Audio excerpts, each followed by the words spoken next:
first of all, just to make a comment about the two businesses that we have represented, because Infinite Athlete and Chelsea have created a huge amount of noise and created a lot of talking points in their own worlds in the last 5 to 6 months, I think. So I thought I'd start by asking you both about your journey that got you here, because you've both had rich and colourful backgrounds in the sports industry. Charlie, starting with you, do you want to talk about your journey to Infinite Athlete? What were you busy with before you did this? Yeah, well, first of all, I want to say thank you. This is such a remarkable event to have come together as quickly as it did, and to have everyone from the world of football in one room. It's unbelievable. And Saudi for hosting this. It's extraordinary. I took a circuitous route to get to European football. 7 years ago, I started an American football league with the NFL as a partner. And I'd grown up in sports my whole life. My dad was the chairman of NBC Sports for 25 years. And so I'd seen sort of the core challenge of professional sports, which was it's a licensing business. And as a licensing business, by definition, all of the licensors don't talk to one another because they're competing.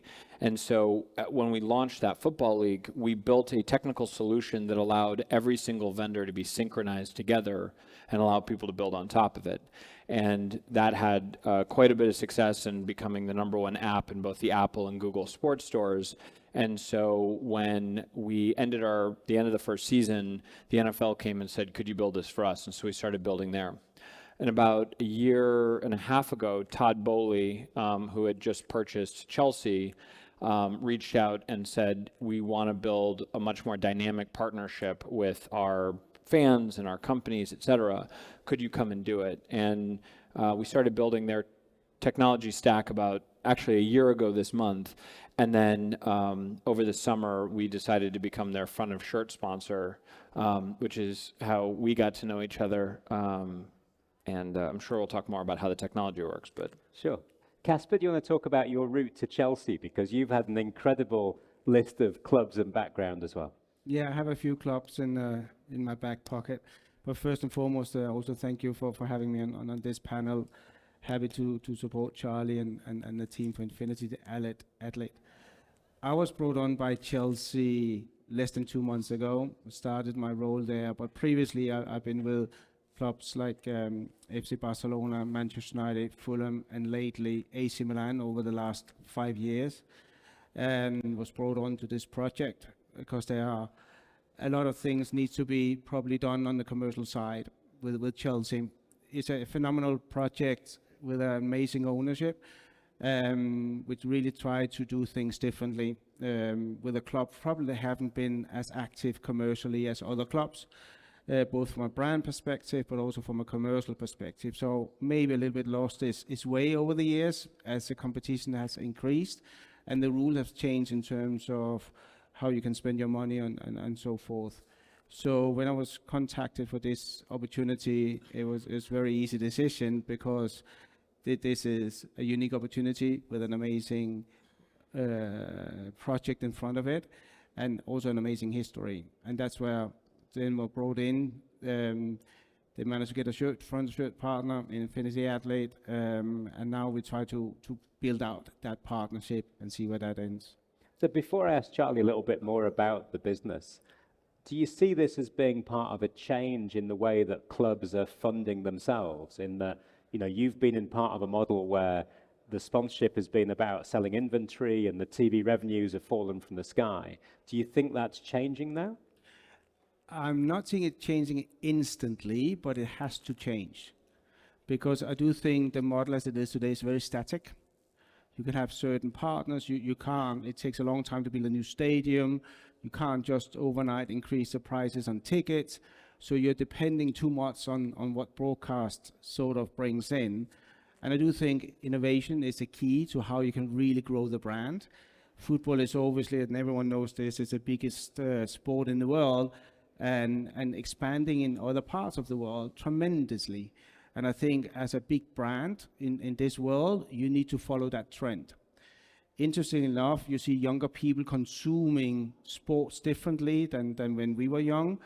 and the variety of options are phenomenal, right? So how do you come out to all these fans? How do you create experiences? Because it's not only a fight for attention, but it's also a fight for time. And I do think thinking differently in terms of how you do that and how you reach your global fan base, they will be the winners. So basically what I'm trying to say is you need to think more like a consumer business, like direct to consumer, than just a old school football brand where you make your money on sponsorship, the 3 revenue streams we're all familiar with, right? So I think we need to find new revenue streams. So Charlie, how does Infinite Athlete solve the problems for someone like Casper? Yeah, I mean, ultimately, the best model for understanding our technology is to think about Google Maps. So in 2004, Google spends $1 billion and they create the Google Maps app, which is how I found this hotel last night when I was lost. That business is a great business. Google's made $45 billion in the last 19 years, powering everybody looking for where they want to go. But the actual business of Google Maps is the Google Maps API. So when they created the app, they took satellite, cell phones, and maps, they synchronized them together, and then Google developers on top of that platform built the app. They democratized access to the underlying foundation and created the Google Maps API. So when 4 years later, when Travis Kalanick and Garrett Camp decided to invent Uber, they could not afford to map Palo Alto, let alone the entire world, but they could afford to pay Google incrementally. And so all of a sudden, Google, which had spent $1 billion creating the map, was generating hundreds of millions and then billions and then hundreds of billions of dollars of revenue simply by licensing access to the foundational technology that they'd created. So in the same period of time that the Google Maps app made $45 billion, the Google Maps API has made $1 trillion in revenue for Google. We do the same thing for sports. We do not build the apps that you use. We power the apps that you use by having all of the infrastructure in one place. And in a world of AI, one of the great things I love about all those sports companies that are saying they're doing AI now is there's only one core requirement for AI to work, which is structured data. Sports inherently does not have structured data. Just evidenced by this stage, you've heard probably 15 or 20 vendors get up here and tell you about the narrow vertical thing that they're doing around sports and why that is great. But unless you get them all to work together in one place, you can't build something across everything. And so when we looked at AI, only 15% of all available information is available on the open web. 85% of information is behind enterprise firewalls. And in sports, 100% of the information is behind an enterprise firewall, except it's not by design. It's because you have this very convoluted tech stack. And so the solution we built was synchronizing all of that into a single API, and then people being able to pay us to get access on top of that platform. And it has been beneficial for 2 reasons. One, we partner with teams and leagues. So we're very blessed to have a partner like Chelsea because, one, the advantage of Chelsea is the nicest fixer-upper in the nicest neighborhood that you could possibly buy. It's a AAA rated piece of property that has all of this potential to grow, and it has leadership, owners and executives that are not constrained by old world thinking. So they're coming in and saying, how do we create new revenue sources? And everyone wants to work with Chelsea. So we've had an influx of people building on it. For context, the average Chelsea football match, we've been with Chelsea now for 10 months. We have 22 developers that are building products on top of Chelsea. The average Chelsea match has between 12 and 15 million API calls a match. So when you start to extrapolate out how much data that is that's being utilized across all their vendors and how they're able to capitalize it, those 22 partners that are building on top of their API are completely new revenue sources for Chelsea that they would otherwise not be able to have. Some of it's invisible to the fans and some of it's highly visible to the fans, as will be evidenced by some of the things we're rolling out later this year. So Casper, if I can ask about that, because clearly we're moving from a world where you have direct relationships with multiple suppliers to one where you're using Infinite Athlete as the tool that they're all working off. How has that changed your relationship with the suppliers or opened up potential revenue streams? I think it's not change the relationship with suppliers, but I do think it makes us think differently, and it makes us open-minded in terms of what we can do else, and also figuring out what would the fans really want. And very often the fans don't know what they want until it's served to them, right? Like to use the example about 13 years ago when the iPad was launched. No one really wanted just a tablet with one button, right? Today we can't live without it. So, and I think the best one to tell us what the future want is have these developer testing. And I don't think there's a better testing ground than using football, which is live sport, which is the biggest sport in the world. So I think cracking this will hopefully drive revenues in a new format we've never seen before. Let me ask the difficult questions about the specific finances of this agreement. So how does a deal work for you, Charlie? Because you're going into a space that a club is not used to. It's not a cut and paste of previous deals. How do you work with leagues and teams and franchises? Yeah, so we have a couple of different frameworks that range from what we're doing with the NFL to what we're doing with Chelsea to what we're doing with some of the leagues here in the region and globally. What we're primarily focused on is deploying our technology within the league and getting access to all of the raw data to power it. So in a lot of cases, the league will pay us to deploy the technology and power certain operational things. So for example, all football operations of the NFL run through our core platform, and they pay us to do that. And then separately, we have the API, which then as vendors build on it, that becomes shared revenue between me and the league, between Infinite Athlete and the league. In the case of Chelsea, we have multiple partnerships because on top of having built their infrastructure to create this API and powering certain operational tools for them, we started building SDKs that would allow existing partners they had to take advantage of technology where they may not be able to build it themselves. The biggest thing you're going to notice about the challenge of a startup in the sports world is that it is extremely expensive to start a sports business, because either you have to buy the rights to the league or team to get the content you want, or you have to start from scratch to build all the infrastructure to power the product. And the leagues and teams are not giving people raw access to the data. And so a lot of these, like even the most successful companies you're seeing in the space, their margins are basically non-existent because they have to spend so much money on OpEx, CapEx, and then on top of it, some sort of content acquisition. We effectively eliminate 90% of their OpEx and CapEx and say, look, you just pay us a call fee, which is a fraction of what it would cost to actually build it from scratch, and they can be up and running quickly. One of the partners that we launched on Chelsea, from the time they first approached us and got on the API to having a product that was in market was less than 6 weeks. And that was with a team of only 6 people. And so that created revenue for Chelsea, it created revenue for us, and on top of it, it allowed a company that had not raised anywhere near enough money to be able to power something like that to be up and running immediately. And so that's where we think the biggest opportunity lies. If I can ask about where that then takes you, because clearly the potential for what you're trying to build is huge, you know. So what's your targets? What are you looking to do next?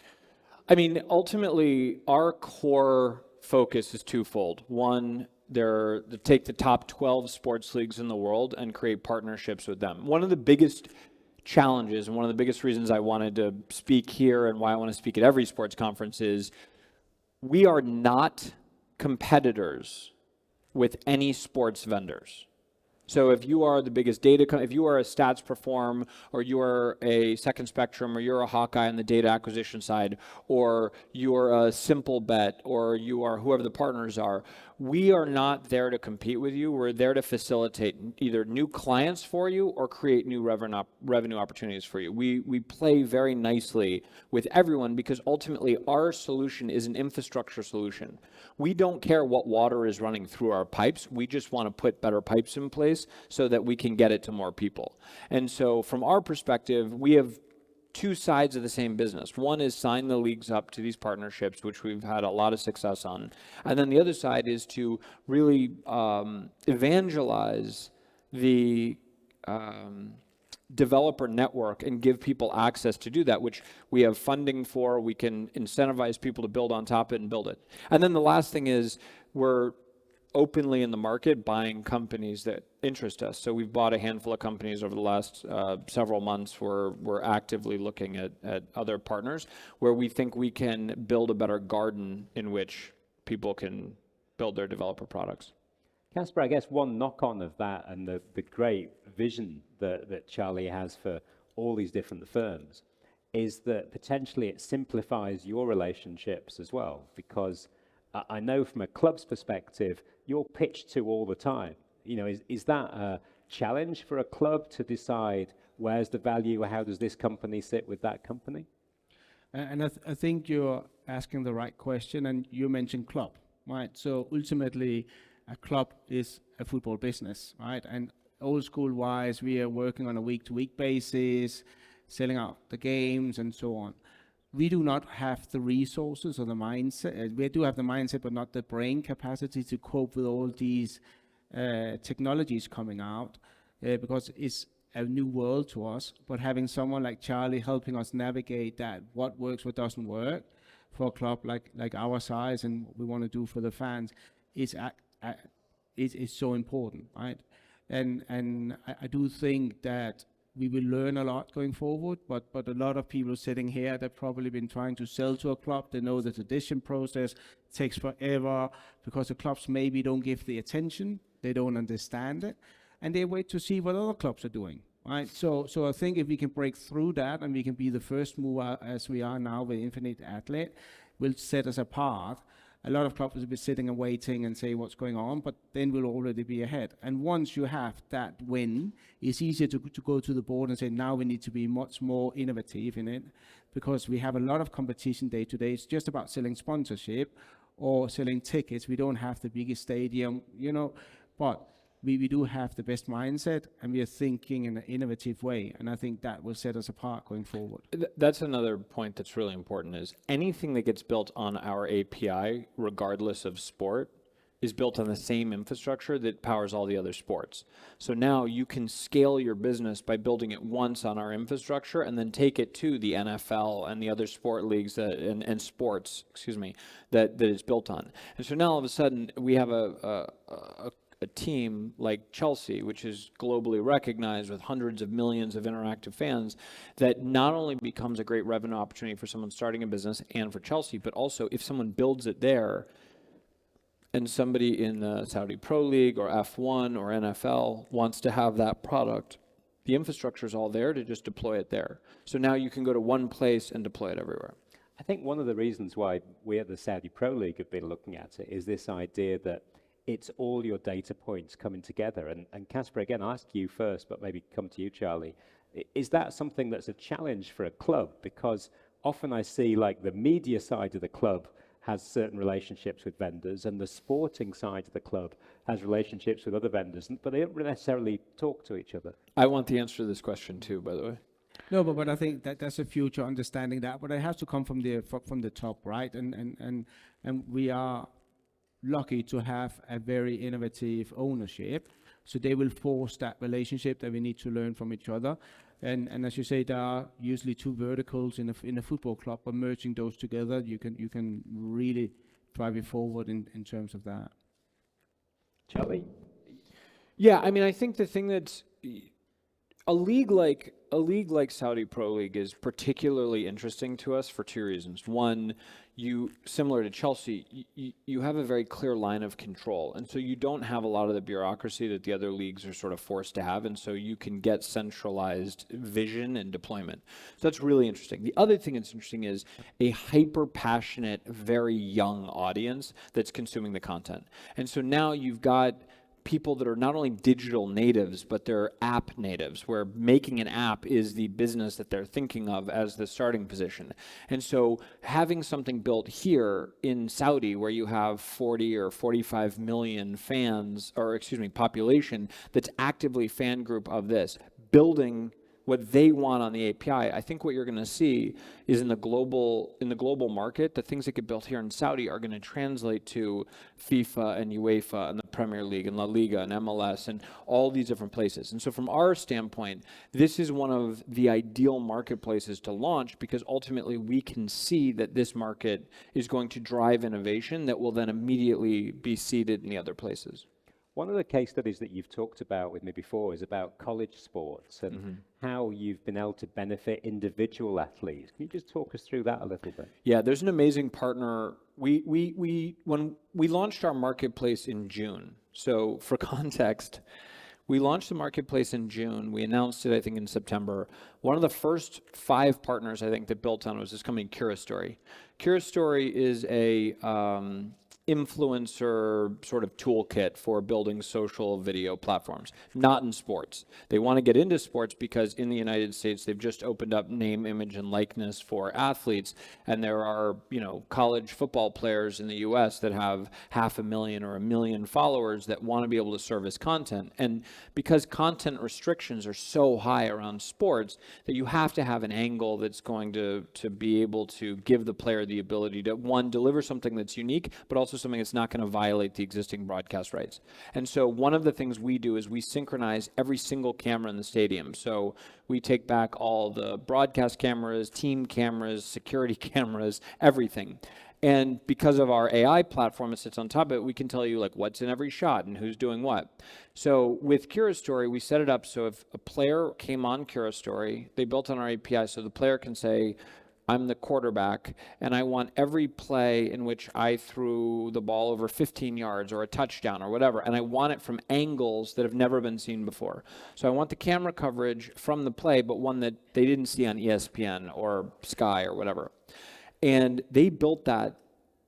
They set that up before the season started by a couple of weeks. They built it, and they're going to do 8 figures in revenue, or they have done 8 figures in revenue already this season, powering a couple hundred players, being able to build completely unique highlight devices. And this is a company that was not in sports. This was a company that basically had no market in terms of like having the players be able to do this kind of stuff. And within a couple of weeks, they had a full working multi-million-dollar product that was in the space. And it was something that Casper said that I want to go back to is one of my favorite anecdotes from Google Maps is when they launched Google Maps, the creators of Google Maps said they sat around a table and they said, well, people will build, and then they named a bunch of stuff. And no one, obviously, because the people who did are billionaires now, nobody thought of ride sharing. Nobody thought people were going to want to rent the back seat of their car for 2.5 miles at a time to do it. And yet, ride sharing and grocery delivery are responsible for almost $100 billion worth of revenue to Google Maps. And so the thing we say internally is we know for sure that the best ideas that get built on this API will not be thought of by us. We just need to facilitate people having access to be able to create what they're going to create and get out of the way. I think the single biggest challenge that we have in sports is that the sports leagues and then the companies that get deals inside of sports, they become very possessive of their data and control, as if control is an illusion. Like the biggest sports league in the world, something like 80% of data consumption around sports is done on some form of search engine like Google. And yet Google basically pays no money to any of the sports leagues for that consumption. So you have all these people that are having all this interaction with your brand, and you're running around pretending like you have control when in fact you don't. But to Casper's point, if you give the power to the developer to build the products, the fans are going to build what they actually want, and then you actually benefit from their desire as opposed to them having to go search for it elsewhere because you're trying to restrict access and control. And Casper, I think that also sort of speaks to a challenge in the sports industry where you talk to a tech provider to solve one problem, but not necessarily all that tech provider can deliver. Yeah, plus there is a trend that people are consuming sports differently, right? So used to be one screen, you will watch it. Now then you talk 2 screens, now you're talking 3 screens, right? So you watch it, you have your iPad, you have your iPhone, you talk to your friends, and so you literally, In the old days, you go to the pub and watch it, and you will do it socially. Now you do it sort of socially, but through social media. So I think having that trend, and obviously that is not a technology which is driven by the clubs. We are just followers in that sense. But I do think that the sooner we as a club understand what's coming and can help influence, or at least make ourselves accessible, the better, because ultimately we're doing this for the fans. There's a bigger problem even than that, which is we find we'll do a deal with the league and somebody in performance will raise their hand and say, like, we want something for performance. And so we start building it.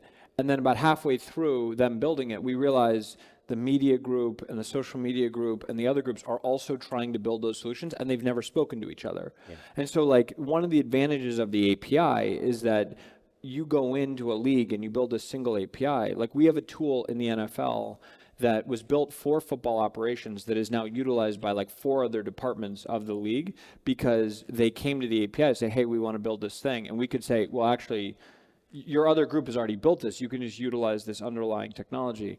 And it saved them money, but also created tooling that then other leagues have bought, which they made money off of. So a lot of it is about just trying to get everyone to understand that if you have this, and this is probably the most difficult thing to understand.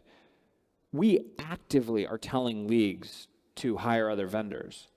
Like, we're like that. We think this company is the best at player tracking. We think this company is the best at video. We think this is, like, go hire these companies and bring them in to build this, because we want the best product on the API.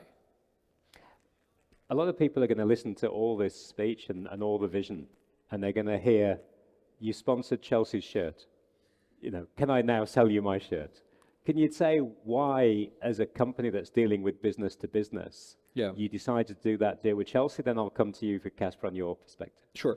By a show of hands, raise your hand if you'd heard of Infinite Athlete before 6 weeks ago.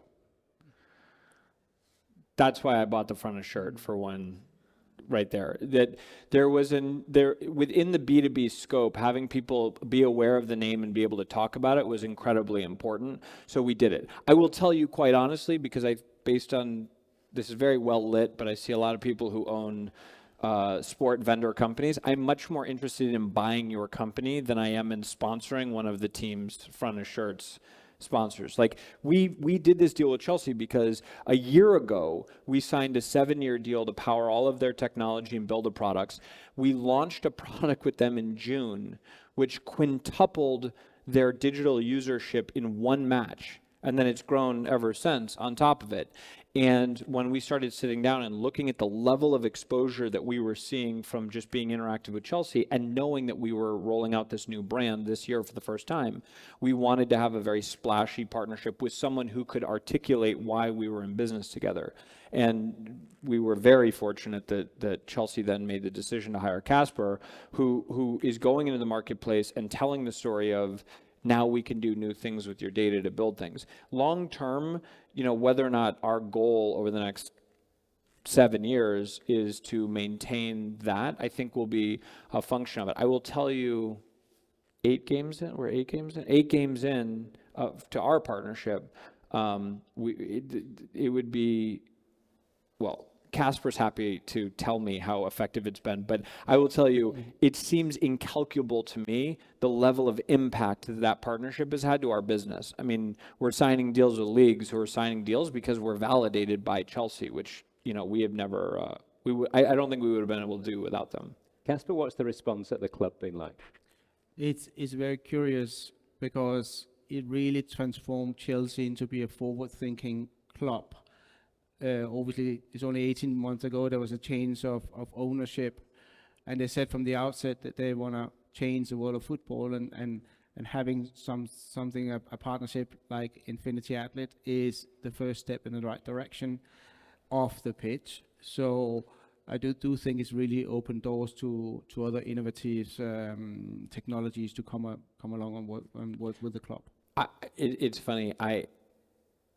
From my perspective, our partnership is about figuring out the best way to tell Chelsea's story and create revenue for Chelsea. And we have been able to have this symbiotic relationship that has resulted in us purchasing the front of shirt partnership. I think what you're going to see over the next couple of years is that partnership is a much more expansive marketing partnership on the other side as well. It's the fact that Chelsea financially benefits from what we build on their platform, which made the deal make a lot of sense for us too. Because if you look at the flywheel of what we've built from a revenue perspective, it has led to so much. We have financially justified the deal just based on the inbound that we've gotten because of it. Brilliant. So just one final question to both of you. Casper, we've left you off the hook really in terms of talking about Chelsea's performance on the field. Where do you see Chelsea being come the end of the season, and what was the reason that you came back to the club? What's the vision of where the club's going to be?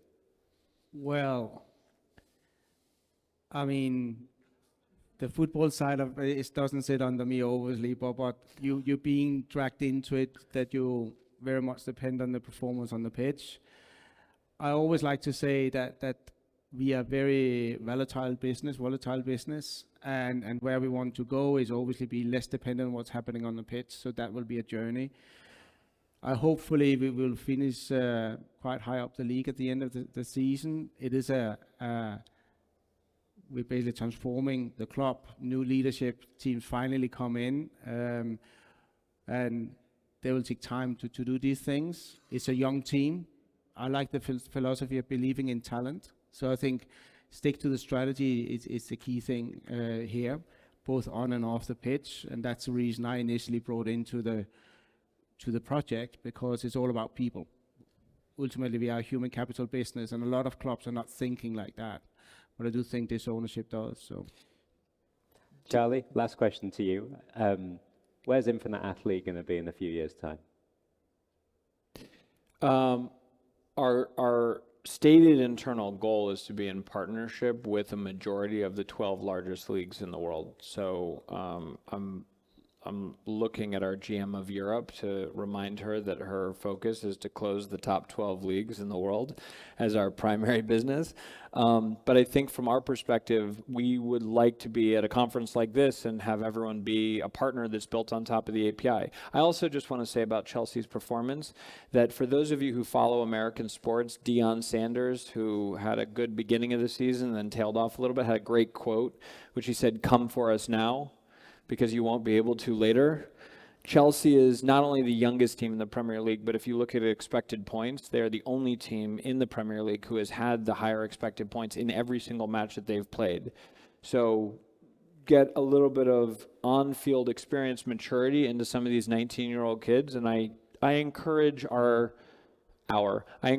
competitors who have an average age that's almost 8 years older than us to come for us next year. Our kids will be graduating high school, and yours will be in retirement.